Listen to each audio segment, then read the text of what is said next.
श्रीहरिं परमानन्दम् उपदेष्टारमीश्वरं व्यापकं सर्वलोकानां कारणं तं नमाम्यहम्।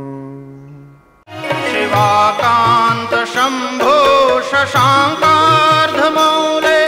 महेशान शूलिन् जटाजूटधारिन् त्वमेको जगद्व्यापको विश्वरूप प्रसीद प्रसीद प्रभो पूर्णरूप। आप सभी भगवान श्री हरि के प्यारे भक्तों को आदर पूर्वक जय श्री कृष्णा, जय सिया राम और आप सभी को प्रेम से प्रणाम करता हूँ।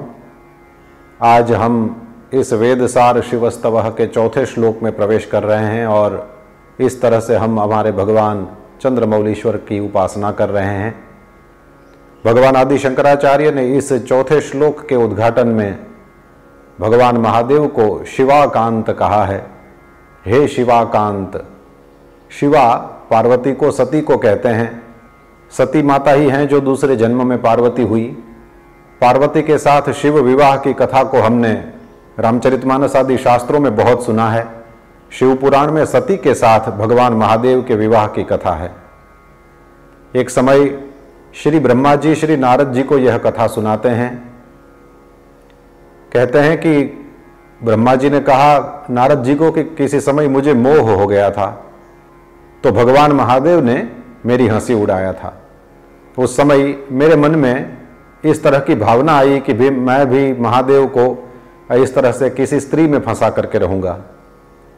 दक्ष कामदेव आदि जहां बैठे थे वहां पर ब्रह्मा जी जाते हैं और वहां पर कामदेव को उन्होंने कहा कि तुम किसी भी प्रकार से भगवान महादेव के मन में क्षोभ उत्पन्न करो। जो रामचरितमानस में हम कथा सुनते हैं उससे यह अलग कथा है। कामदेव जाता है, अपनी ओर से खूब प्रयत्न करता है, लेकिन भगवान महादेव के मन में किसी प्रकार का वह क्षोभ उत्पन्न नहीं कर पाता, जैसे शिव पुराण कहता है। वह तो खाली हाथ लौटा। उसके बाद फिर ब्रह्मा जी ने विष्णु भगवान की प्रार्थना करी है। विष्णु भगवान ने कहा कि तुम यदि भगवान महादेव को दंपति के रूप में देखना चाहते हो, उनकी कोई अर्धांगिनी भी हो, इस तरह से तुम देखना चाहते हो तो चिंता मत करो। शिव शिवा अपने भक्तों की हर प्रकार की कामना को पूरी करते हैं। विष्णु भगवान ने ब्रह्मा जी को शिवा की उपासना तपस्या करने के लिए कहा और कहा कि तुम दक्ष को आज्ञा दो, वे तपस्या करेंगे और शिवा उन पर प्रसन्न होकर के उनकी पुत्री के रूप में प्रकट होगी। जिस तरह से भगवान विष्णु ने कहा उस तरह से तपस्या करी गई है और दक्ष पर प्रसन्न होकर के शिवा ने उनकी पुत्री बनना स्वीकार किया है। इसके बाद ब्रह्मा जी की आज्ञा से दक्ष के द्वारा मैथुनी सृष्टि का आरंभ होता है और दक्ष की जो 60 कन्याएं हुई थीं उन सब के विवाह की कथा आती है। दक्ष और उनकी पत्नी वीरिणी, उनके यहां देवी शिवा का अवतार होता है। दक्ष ने उनकी स्तुति करी है और सती मैया उनके सद्गुणों और उनकी दिव्य चेष्टाओं के द्वारा पिता दक्ष और उनकी माता वीरिणी बहुत ही प्रसन्नता का अनुभव करते हैं। अब तो सती माता ने भी तपस्या करी है।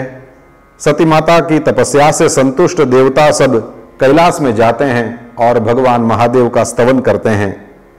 ब्रह्मा जी ने देखा कि रुद्रदेव प्रसन्न हो गए हैं। उन्होंने अपने दिव्य नयनों को खोला है।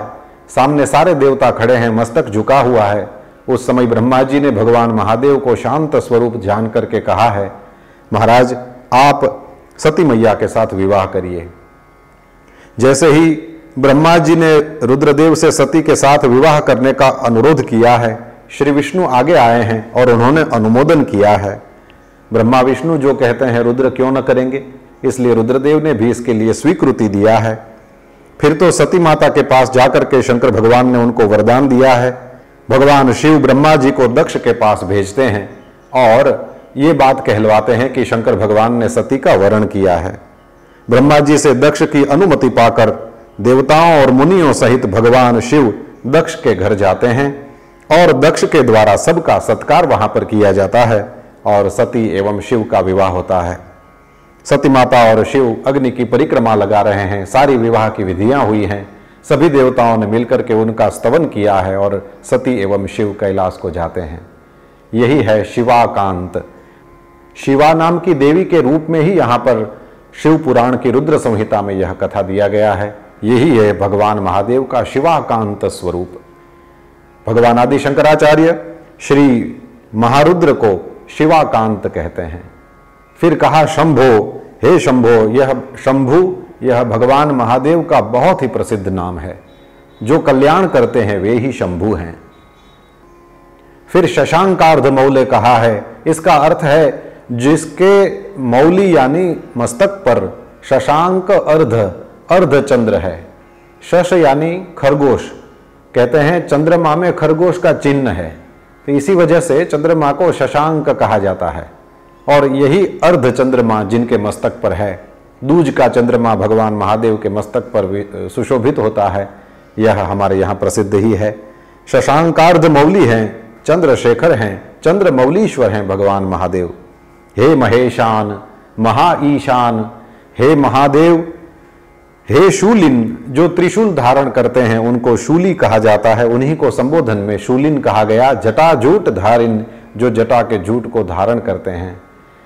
हमारे यहाँ संतों ने हमको समझाया है कि गृहस्थ पुरुषों के लिए भगवान महादेव का यह जो स्वरूप है वह ध्यान में रखने योग्य है, क्योंकि भगवान महादेव गृहस्थ हैं। इस वजह से यह स्वरूप जो है उन गृहस्थों को भी काम लगे ऐसा है। इसका जो संदेश है यह गृहस्थों को काम लगता है। संसार की जो भी जंजाल है उसको जटा बना करके उसे अपने सिर पर लपेट लिया है भगवान महादेव ने। तो भगवान महादेव संसार की किसी भी जंजाल में फंसते नहीं हैं, बल्कि उसको जटा बना करके उन्होंने अपने सिर पर लपेट लिया है। इस तरह से गृहस्थ पुरुषों को भी उन जंजालों से निकलना तो पड़ेगा, लेकिन वे उन जंजालों में न फंस करके उसको अपने सिर पर जटा की तरह लपेट ले।